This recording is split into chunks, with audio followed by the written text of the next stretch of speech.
one of our most popular shows. I'm looking forward to hearing what our hacker has to say on this particular show. He's a good friend and definitely a great mind in terms of finances and all along those lines. And a lot of folks wonder why watch the hacker. Well, one, it's one of our very popular shows. It gets all kinds of views on TikTok. It has interesting stories you won't get elsewhere. It even got some dividend picks of the week and all along those lines. And of course, we've got the hacker himself. So I'm looking forward to seeing what Peter Bennett, who's got a BA in economics from UCLA, a law degree from the University of Miami Law School, and an MBA in finance from NYU. And he's worked on that Tower of Power, Wall Street, and in finance for 17 years. So he definitely knows what he's talking about and all along those lines. And definitely we have some other folks on the shows that don't always know what they're talking about. So it's always good to have an expert that is good at this field and knows what they're talking about. So I'm looking forward to seeing what Peter's got to say about a number of these issues because finances is something that we all need to do better at. I know that I'm not even always good in my own finances and everything, but I'm going to turn it over to you, Peter, and you can give them some great hacks and all along those lines. But you know, you're an amazing part of the Pod TV family, and I'm always glad to see you and learn from you as well. So I'm gonna sit back until you call me back when the toward the end and everything. But I'm looking forward to learning from you. Great. Thank you, Mark. You always do such a great introduction. I appreciate it. We'll see you back in when we have the panel discussion of the week, too. So thank you very much, Mark, for that introduction. So welcome to Wall Street Hackers, September 9th, 2025. You can catch a new episode of Wall Street Hackers most weeks at starting at 6 p.m. Eastern Standard Time, depending, then it runs for the week, depending on when you're watching. But that said, we're taking a seasonal break with this show, and the next show will be starting Tuesday, October 14th at 6 p.m. Eastern Standard Time, or following that on the week. So stay tuned. We'll see you on October 14th, but this show will be running repeatedly in the meantime. So we first start with the markets, and I had everything prepared, and I'm still going to read that because in some ways, what I'm going to tell you about today's news amplifies what I was going to say anyway about certain aspects of uncertainty in the market. But this morning, I heard that it was a, quote, preliminary preview. The Bureau of Labor Statistics was going to announce a 911,000 reduction in terms of a revision in the job numbers for the last few months. And I'm not sure the exact time period, but that's a gigantic revision in the job numbers. So that was enough that I was going to mention it and add to this morning's paper that I wrote. But then just now, a few minutes ago, I heard that under Biden, they are now revising retroactively the jobs created by 1.7 million jobs. This is, I believe, unprecedented. It's amazing.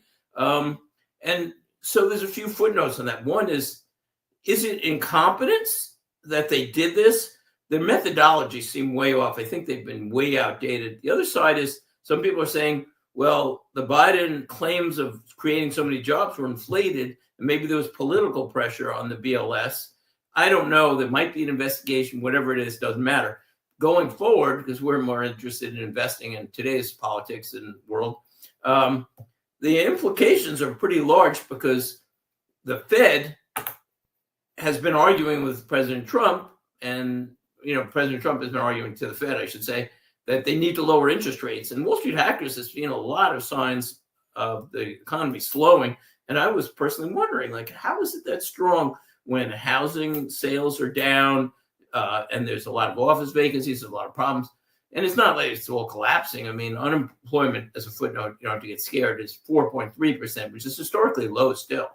But these revisions will definitely, it guarantees at least a quarter point Fed cut and probably more than we've been predicting, because Wall Street Hackers was assuming BLS, the Bureau of Labor Statistics, was giving legitimate numbers. So maybe we'll see more rate decreases, and that should help the market. On the other side, now the market has to be worrying about a slowing economy. So it's always two sides. So that's it. I'm going to get into what I had prepared, but it kind of, as I said, is amplified by today's pretty surprising news. After years of certainty in the market, for years it was so clear. We were just in growth. Everything was clear. We're in a period that in the short run is unusually difficult to predict, and there's more uncertainty than usual, amplified again by today's report. So this is what happens in general, in the big picture, when the market is one at its almost highest historical values, or highest in history. That's repeating the word history, but it's a historical.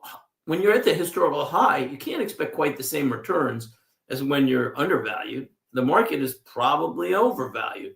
I'm not saying you're going to get low returns, but if you look at the forecasts of Schwab, JP Morgan, and Goldman Sachs, they were forecasting returns of 3 to 6% over the next decade annually, which is not terrible, but that's not what people had been used to in the market. And the bottom line here is this is what happens when, one, you're at historically high valuations, and there's probably what's called regression to the mean. In other words, it averages out. And two, when you have a government that has been building debt for 50 plus years and has huge unfunded liabilities for Medicare and Social Security, the number one number we say all the time is the U.S. actual debt and obligations is probably $125 trillion in present value, not the $37 trillion they're counting, because all the Medicare and Social Security liabilities, a lot of them are off the books. And that is confirmed by the Comptroller General of the United States, who on Economics Monday on that show, who I sometimes visit. So bottom line there's so much debt. It's phenomenal. And the politicians have been kicking the can down the road for 50 plus years. And I can't even blame them fully, because on one side, they shouldn't have done it. On the other side, there's political pressure to it. How are you going to tell people, we're promising you too much? We promise you everything. You can retire with medical benefits and it's not going to affect the economy. It's not an easy job, politics, in a way, because you have to balance out popular opinion versus doling out the benefits. But on the other side, in the end, I think they should have done more of the right thing. And now President Trump and the Congress is doing a lot to cut spending, to grow the economy. They're doing mostly the right things, by sure. But, when you build up a problem for 50 years, it doesn't necessarily go away in 1, 2, or 4 years, but at least they're taking the right steps. So we will see. And to leave this part on a positive note, this doesn't mean you can't make money in the market. I mean, 3 to 6%, okay, that's an average, and we hope to do much better than that.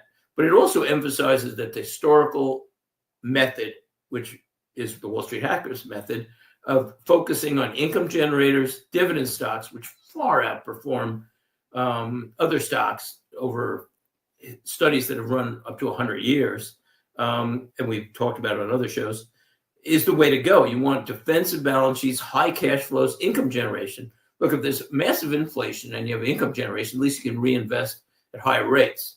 If you have a lot of cash flow and the economy goes south and rates are coming down, at least you have high cash flows and you've locked in the cash flows. So kind of a no lose as long as you're in a defensive sector and a defensive balance sheet. And that's our philosophy. So here's the quote of the week, all from Mott Capital Management, who I follow among others, many. And this is our most likely scenario. I hate to say it, but stagflation is quite possible because of this massive debt and because of so many other trends in the economy.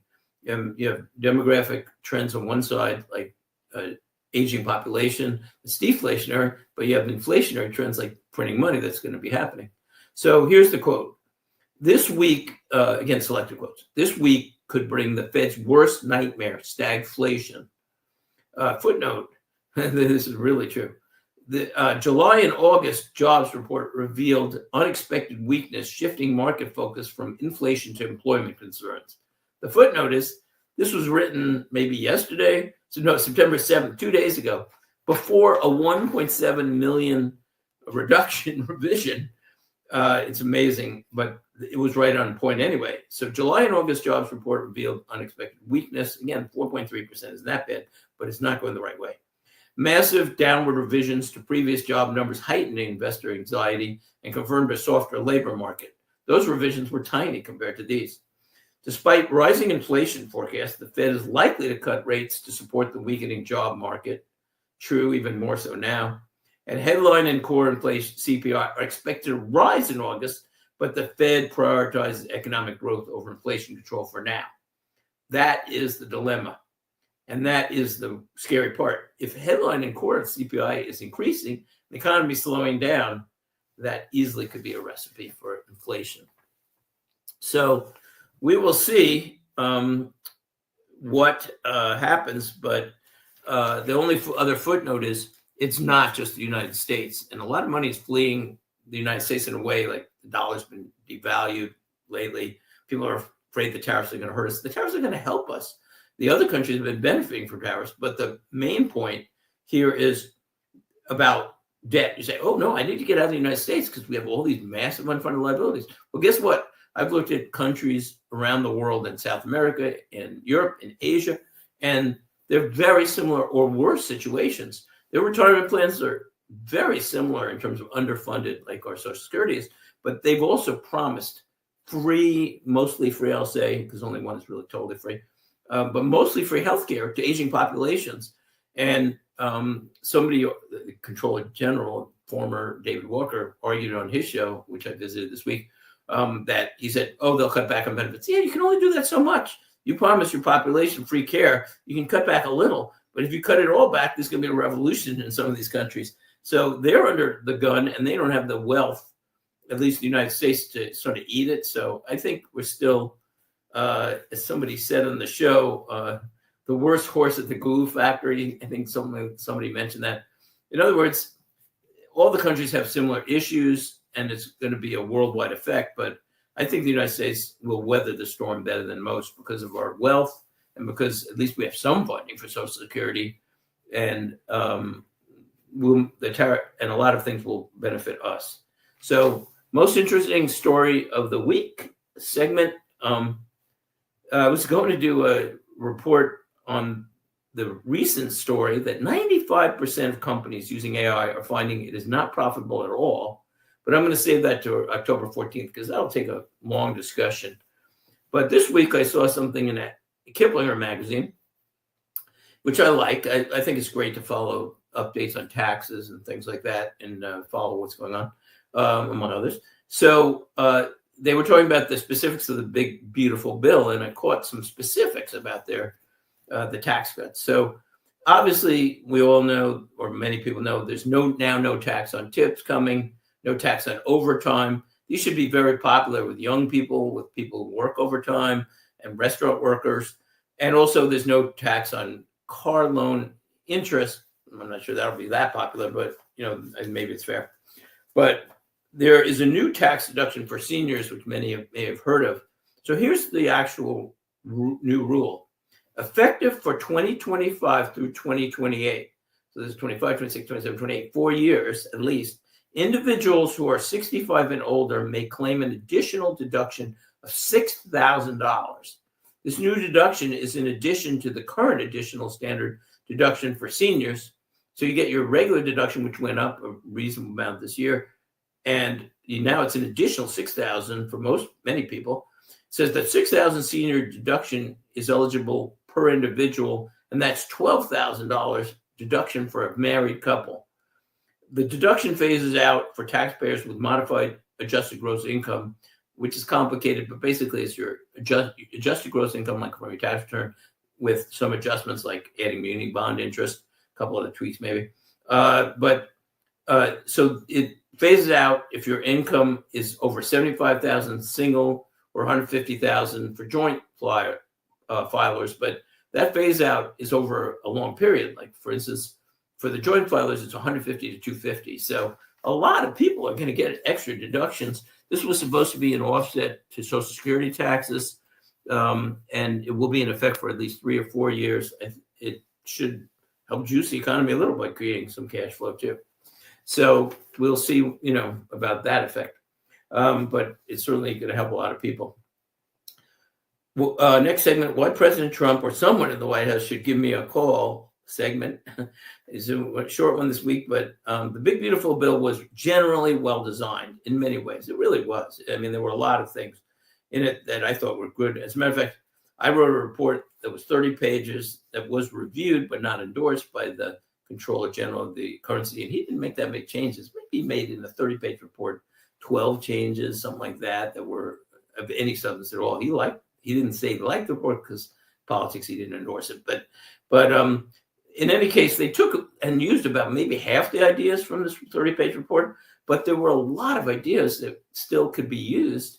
And a perfect example is that it wasn't included enough, and there was more specific in the report, but basically we need industry-specific tax benefits for two industry groups.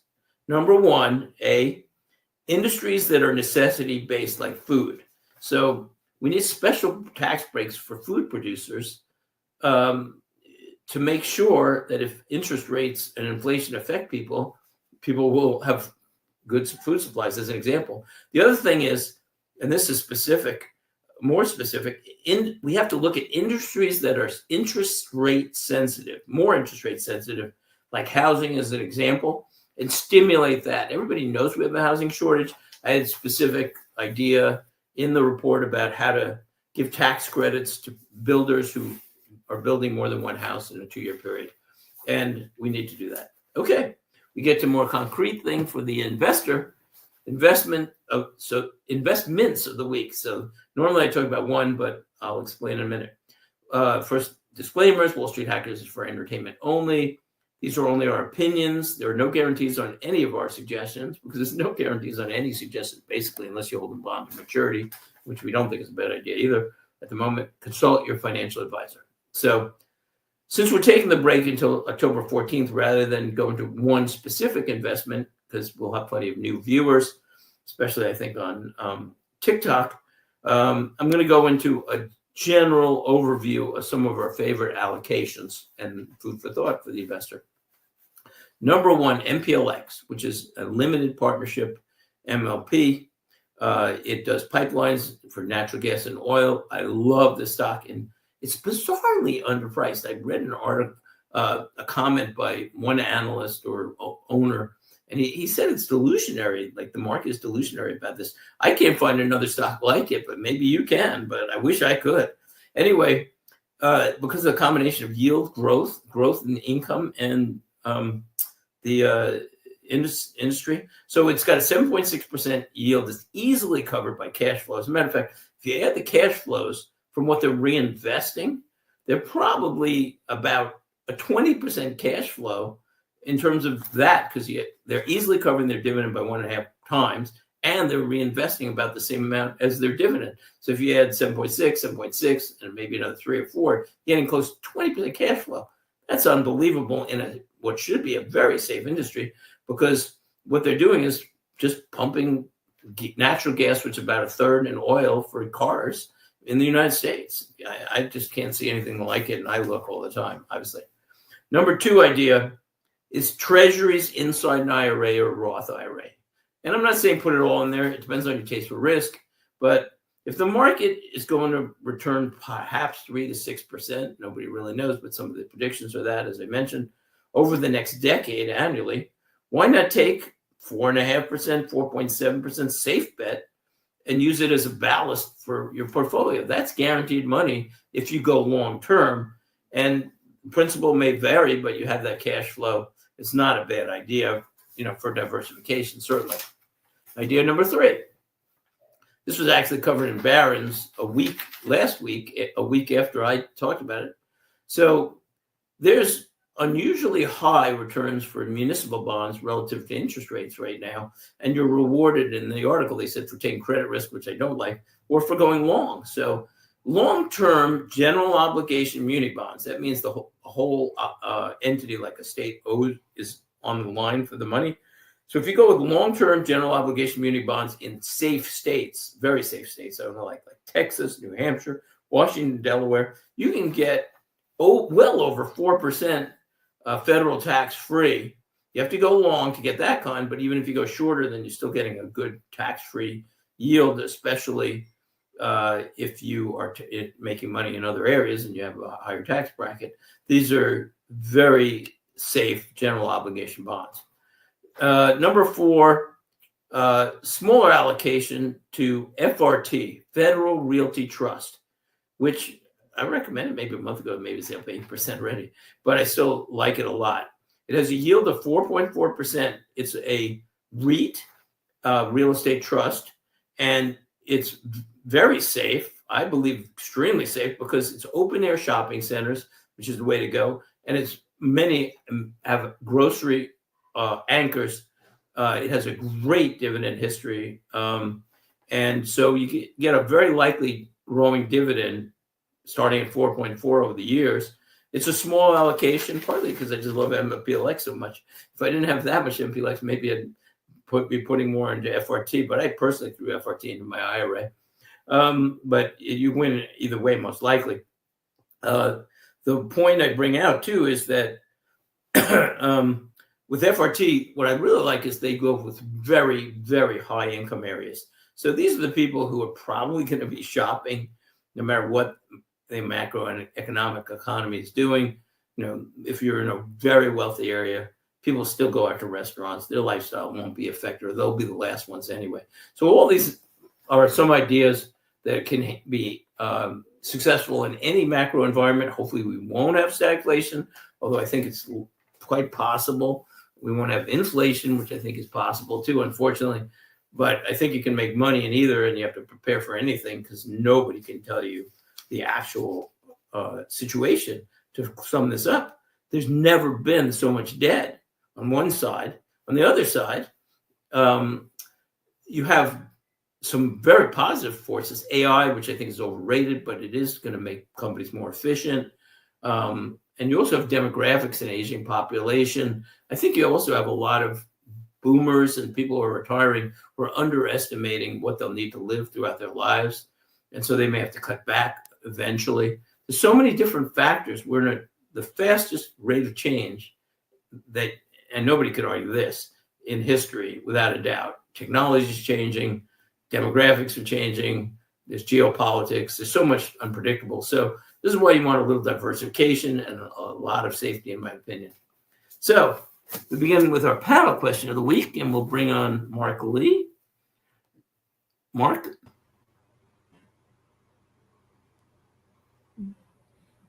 Yep, I'm here. Okay. I don't see it, but I can hear you. I'll start, and you can probably create the visual.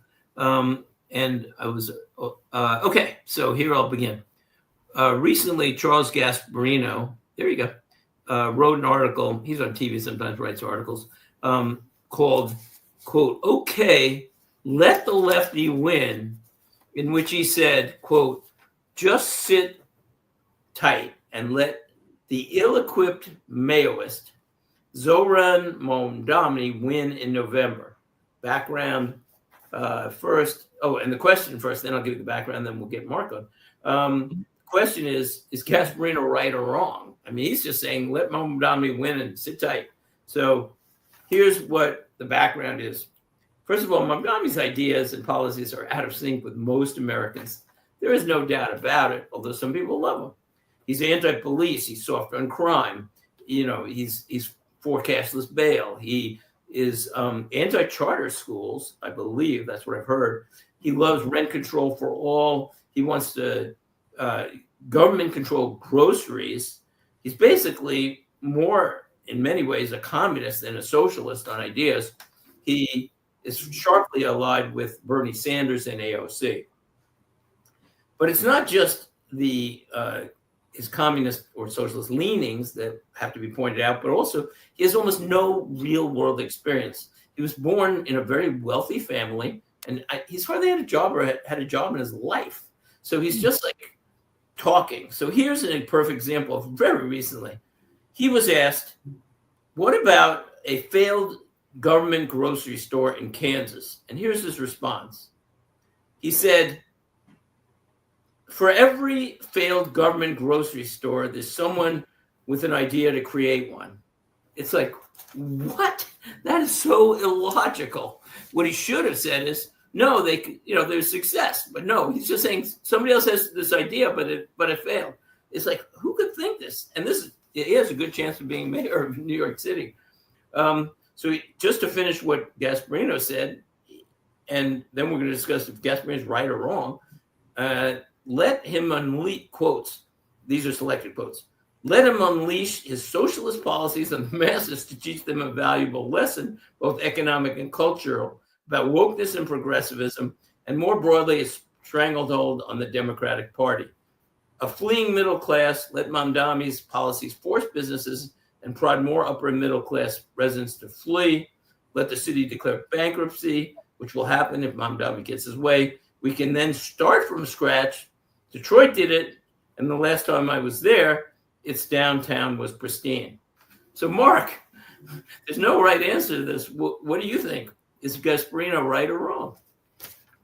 I'm trying to figure out the actual nature of the question. I mean, you're talking about, because I did read earlier that a lot of developers are coming to the aid of Cuomo and everything along those lines and trying to get Cuomo elected, because that would be the other candidate and all along those lines. So we'll see if that happens. Wait, Mark, I'll just give you a footnote. Right now, Mamdani, it looks like almost a shoo-in. Today's poll had him at 44% popularity. You've got Cuomo trailing by a lot. You've got Adams, who doesn't want to drop out, and he's got a bit, and Sliwa on the Republican side. When you split those three, Mamdani's almost at half. Right, it could change, but right now Mamdani's got the chance. But the real question is Gasparino saying, and I think I know his logic too. His logic is let New York fail. One, as an example, and two, I think there's those that will argue nationally this will help the nation, because if you're a conservative, you don't like socialism, and say, okay, watch New York foil and it'll be an example. But what do you think? Do you think Gasparino is right or wrong? Well, the flip side of that can be that it can go in the opposite direction, because, like I said, I don't know enough about Mamdani's plans for the city. But let's just say hypothetically that his plans and some of his plans come to fruition and they actually make for a better New York. And I actually know people in New York area and all along those lines. And he is not as bad, because basically what he's saying is that to let him win because it will be an utter failure and everything. But we know that isn't always the case, because I've seen some people come in that have been more moderate than they were actually perceived to be, or have been more liberal than they've been perceived to be. So we don't know what could happen. So he might end up being that it becomes a major windfall for the Democratic Party if it works out in their favor, and we won't know. Well, I agree with almost everything you said there as a possibility. It didn't occur to me, but that's a very good point. Look, a lot of politicians say a lot of things. I mean, I will say this: if half the stuff he's saying is true, I mean, if you're going to attack charter schools, if you're going to actually, New York's got problems already with crime and a lot of issues with all kind of issues, but it's also doing pretty well compared to some of the other cities like Chicago and LA for its own reasons. But if he really says, I'm going to massively tax businesses, and it's not going to go well, probably, but you're right. You never know. People say things. He could get into office and change his mind. I mean, again, he's from a rich family, has no experience. He might get into office and say, and maybe he might say, I said this stuff, but now I'm going to modify it a lot. The other side is hanging out with AOC and Bernie Sanders. I'm not sure that's going to case, but so I'll give you my answer, and you might be surprised, but I think it's a really bad idea. No. And one, I'm going to assume that it's not good for New York, but I'll give you the fact that maybe it won't be as bad as I think. But it's a bad idea to just say, okay, we'll just not worry about it and elect them, and because it'll be a good national example. By the way, it will be. What I'm sure of is nationally, it's going to hurt the Democratic Party, because now Trump is going to be able to talk about Mamdani and everything he said on a different show. I quoted him. His quotes are incredibly naive, just like totally socialist, totally communist, But I mean, he's for public controlled grocery stores. This happened in Russia, and people were on 4-hour lines to get bread. But I'm not saying he's going to do it, because you have a great point. He might just be talking and get into office and say, now I got to really be careful about politics because I want to be in office for 8 years. Well, I mean, I know you wrap up and everything along those lines, but just really quickly in that same space here in Durham, and Durham is considered a very liberal town. That's where I'm at and everything. There are several restaurants that are co-op restaurants that are very popular and everything. So if you talk They're about not co-op government restaurants, run. huh? Co-op is not government run. No, they're not government run, but they No, are. I love co-op stuff. Right. That just means there are different people. That's a whole nother model.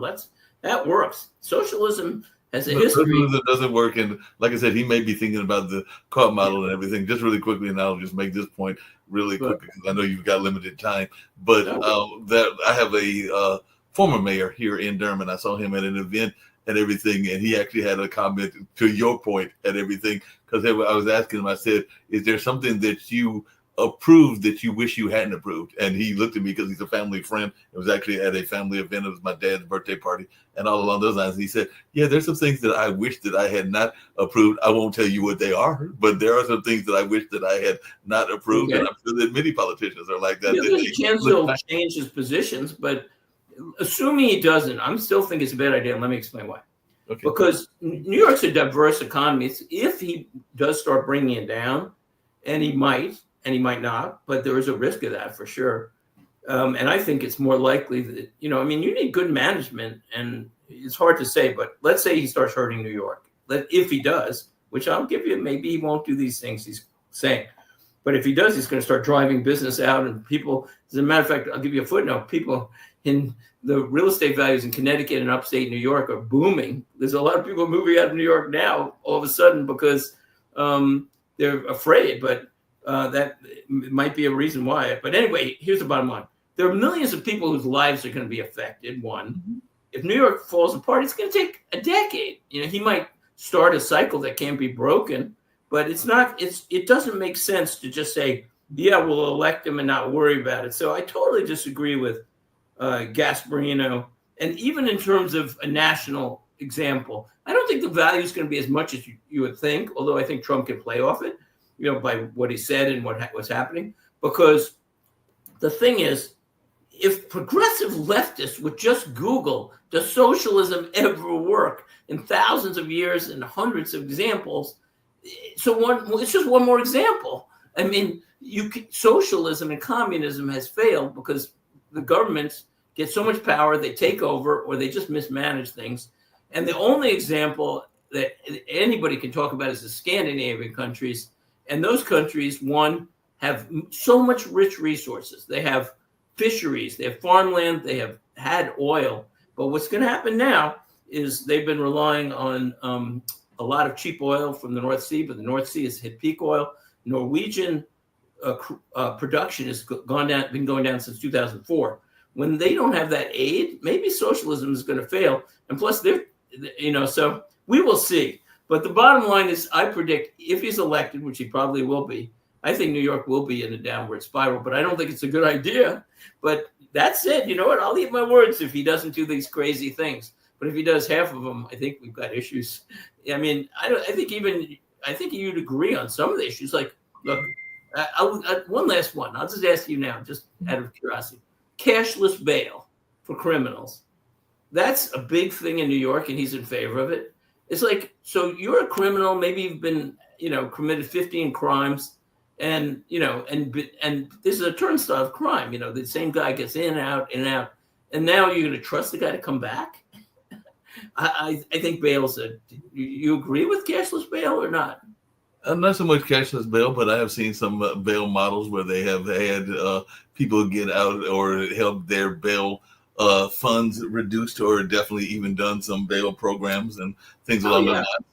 Because even Reverend Barber has had some programs around that and all along those lines. So, like I said, I'd be curious. I think case by case you can have reduced bail. There's no doubt about it. I agree with that too.